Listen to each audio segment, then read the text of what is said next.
A New Earth by Eckhart Tolle. There comes a moment in every life when the world you've built begins to crack, when success, possessions, and even love stop feeling like enough. You sense it, the weight of doing, the endless striving, the quiet ache that no achievement silences. You look around and realize that humanity, for all its brilliance, is lost in a dream of separation. But within that collective darkness, something extraordinary is stirring. A quiet revolution, not of politics or power, but of consciousness. That awakening is the birth of a new earth. You begin to see that the world's suffering is not random. It's the mirror of the human mind, a reflection of the inner turmoil that shapes everything we create. Wars, greed, domination, endless conflict, they all spring from the same source, the unconscious ego. The ego lives in every human being who has forgotten who they are. It builds its identity out of thought, possessions, opinions, roles, and stories. It says, I am my job, I am my body, I am my past. But beneath those layers, something timeless has always been watching, waiting for you to remember. This is where the great shift begins. Awakening, as described in A New Earth, is not about becoming something greater. It's about seeing through the illusion of the self you thought you were. When you observe the mind, the stream of thoughts, the endless labeling, the hunger for validation, you start to sense a deeper presence behind it. That silent witness is consciousness itself. You are not the voice in your head, you are the awareness that hears it. The ego resists this truth because it thrives on identification. It needs conflict and comparison to exist. It survives by saying, I am better, I am right, I am different. Without separation, it cannot live. That is why humanity has built civilizations of competition rather than connection. But every time you become aware of the ego's game, you weaken it. Awareness is the light that dissolves illusion. The journey of awakening begins in the simplest moments, when you pause between breaths, when you stop reacting and simply observe. The space between thoughts is where you meet yourself beyond the story. In that space there is peace. As you awaken, you begin to notice the ego's clever disguises. Sometimes it hides behind success, sometimes behind failure. It can wear the mask of superiority or the mask of victimhood. It can appear as pride, self-pity, or even spiritual identity. I am more awakened than others. But all of it is still the same unconscious movement of the mind trying to define itself through form. The greatest discovery you make is that you are not a form. You are the awareness that transcends form. The book teaches that awakening happens through presence, through the simple act of inhabiting the moment fully. The past and future are only thought forms. The present is the gateway to being. When you are fully here, the false self cannot survive. Ego is like a shadow. It disappears when the light is turned on. But awakening is not an escape from the world. It's the transformation of how you live in it. As consciousness grows, so does compassion. You start to see the pain in others not as an attack, but as a reflection of their own unconsciousness. The world stops being something that happens to you and becomes something that unfolds through you. One of the most powerful ideas in A New Earth is the concept of the pain body, the emotional residue of the past that lives within you. It is a field of old emotions, anger, grief, fear, resentment. When something triggers it, the pain body awakens and takes over your thoughts, feeding on drama and negativity. You say things you regret, react without control, and afterward feel drained. The pain body feeds on your unconsciousness. But when you become aware of it, when you can say there is my pain body instead of I am angry, something miraculous happens. You bring light into the shadow. The pain body cannot survive in the presence of awareness. Every time you recognize a negative emotion without judging it or identifying with it, you transmute it. You turn darkness into light. This is the essence of inner transformation. As more people awaken to presence, the collective field of human consciousness begins to shift. Society's structures, built on fear, greed, and competition, start to crumble. The old earth, based on egoic power, gives way to a new earth, rooted in awareness, compassion, and love. The change does not begin with governments or institutions, it begins with you. When one person becomes present, they affect countless others, through silence, kindness, and energy. Consciousness spreads not through preaching, but through being. The most powerful thing you can offer the world is your own awakened state. In a new earth, this is called the flowering of human consciousness, the next step in our evolution. Humanity has reached a point where intelligence without awareness is destroying the planet. But this crisis is not the end. It is the birth pangs of transformation.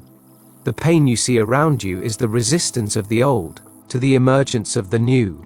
You are that emergence. The awakening process is not always gentle. Sometimes it feels like losing everything you thought you were. The ego panics as it begins to dissolve, whispering that you will disappear if you let go. But what disappears is not you. It is only the false identity. What remains is life itself, vibrant and unbound. To awaken is to die before you die, to let the false self fall away so that true being can shine. In that realization, you stop asking life for meaning because you see that life is meaning. Every flower, every sound, every breath is the universe expressing itself through form. You are not separate from that expression. You are that expression. You begin to live differently, not because you force yourself to be spiritual, but because you can no longer pretend to be asleep. As your consciousness expands, everything around you begins to reflect that change. Relationships, work, creativity, even your daily routines, all are transformed when awareness replaces unconscious reaction. Relationships are no longer arenas of need or conflict, they become mirrors of awakening. The ego once used relationships to fill its emptiness, to feed its sense of self. But when presence enters, love becomes no longer something you seek. It becomes what you are. You start to recognize the divine not only within yourself, but in every person you meet. Each interaction becomes an opportunity to awaken more deeply. True love, as the book reveals, arises when you no longer project your inner lack onto another person. You no longer say, "I need you to make me whole." You realize you are never incomplete.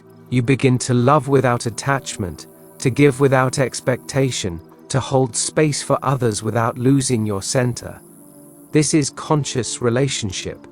Two beings walking side by side in awareness, not leaning on each other's shadows. As the mind quiets and the ego softens, another kind of intelligence begins to guide your life. It's not intellectual, it's intuitive, direct, peaceful. You begin to trust this inner knowing more than the noisy logic of the world. You act not from fear or ambition, but from alignment with life itself. This is what a new earth calls awakened doing, action that arises from stillness. It is the difference between struggle and flow. When your doing comes from being, effort disappears. You still work, create, and achieve, but now your actions are infused with presence. The outcome no longer defines your worth. The act itself is fulfilling because you are fully there for it. In awakened doing, the separation between you and life dissolves. You become a channel through which life expresses itself effortlessly. Creativity blossoms, because creativity is the natural movement of consciousness when it is free. You may notice that the more aware you become, the simpler life gets. You no longer chase recognition. You no longer need to be right. And you no longer fear the unknown. Every moment becomes complete in itself. This is what it means to live in alignment with the present, to let life unfold through you rather than against you. The book explains that humanity's next evolutionary step will not be technological but spiritual. The future of our planet depends on a shift in consciousness, from ego-based thinking to presence-based awareness. The old world, driven by separation and unconscious desires, is unsustainable. You can already see its signs everywhere: environmental destruction, social division, the endless hunger for more. These are symptoms of a species that has outgrown its old mind. But a new consciousness is emerging. It begins not with systems, but with individuals who awaken, who choose to live consciously, to act from love rather than fear, to be rather than become. This is the foundation of the new earth. The new earth is not a place, it is a state of consciousness. It is a way of living where humanity remembers its connection to the whole, to nature, to each other, to the divine intelligence that breathes through everything. It is not something to wait for in the future. It is something you bring into existence through your own awakening. Each time you choose awareness over reaction, presence over distraction, compassion over judgment, the new earth is born a little more. Each time you bring stillness into a moment of chaos, you shift the vibration of the collective. You realize that you are not separate from the transformation of the world. You are the transformation. As you embody presence, even ordinary experiences become portals to the sacred. A simple sunrise becomes a revelation. The laughter of a child becomes a sermon. A stranger's smile becomes a reminder that you are home everywhere. Slowly, the boundaries that once defined your world, me and you, mine and theirs, begin to blur. You sense that all life is woven from the same light. The ego's walls crumble under the weight of truth. What remains is love. Love not as emotion but as being, the silent recognition of oneness beneath all form. From this awareness, service arises naturally. You no longer help others out of guilt or duty. You serve because it is joy to share what you have realized. Your life becomes an offering, your presence a blessing. This is the paradox of awakening. When you stop living for yourself, you discover the self that includes all. The pain body may still visit you, the ego may still whisper, but you see them for what they are, remnants of an old energy, echoes of a dream that no longer defines you. You welcome them with awareness and let them pass like clouds. And as you live more in the present, gratitude becomes your natural state. You thank life not for what it gives, but for what it is. Each breath is a miracle. Each heartbeat, a reminder of your connection to the whole. Eventually, you understand that awakening is not a destination. There is no final enlightenment waiting at the end. There is only the continuous unfolding of consciousness, the eternal now rediscovering itself through every form, every thought, every experience. The new earth is being born through you. In every moment you choose awareness. You are both the seed and the soil, the dreamer and the dream. You no longer ask, what can I get from life? You ask, how can I let life live through me? In that surrender, your true power awakens. Not the power of control, but the power of alignment, the power to allow what is, to trust the intelligence that moves galaxies and hearts alike. This is the flowering of human consciousness, and as more of us awaken, the light grows. The darkness of unconsciousness, no matter how vast, cannot stand before the radiance of a single awakened soul. You feel it now, the quiet hum of presence beneath every word, every breath. That hum is the pulse of the new earth already here. You do not need to search for heaven. Heaven is awakening within you. You look at the world and see not chaos, but evolution, not endings but beginnings, not destruction but rebirth. For in the silence of your own awareness, a new world is already dawning. And you realize, as you breathe into this moment, that you are not just witnessing the birth of a new earth, you are it.